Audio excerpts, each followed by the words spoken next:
Hello नमस्कार, मी दीपिका. माझ्या नवीन व्लॉगमध्ये तुमचं सर्वांचं स्वागत आहे. तर सकाळी आज मी निघलेलो कामाला जायला. आज होता शनिवार आणि आज असता हाफ डे आमचा. सेंटरला पोचलो आणि तिकडं समजला इकडं बाहेर मॅटर चालू होता, कोणाची तरी भांडणं झाली होती इकडं.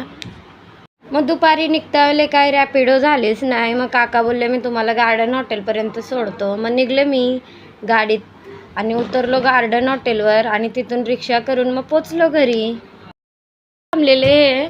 आणि मग तिथून आम्ही वडापाव वगैरे घेऊन घरी आलो आणि घरी बघतून तर याची होती दुपारची शाळा 2ची आणि रास रडत होता माझा पिल्लू.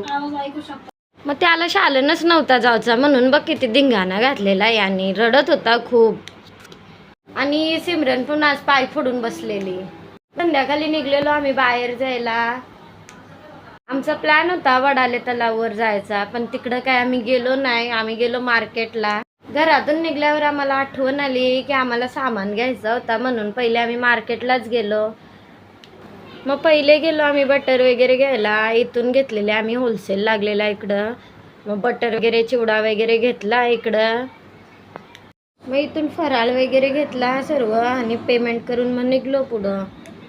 मग पोरांना खायची होती आईस्क्रीम. मग हे गेले आईस्क्रीम घ्यायला दुकानात. मागच्यासाठी एवढंच होतं.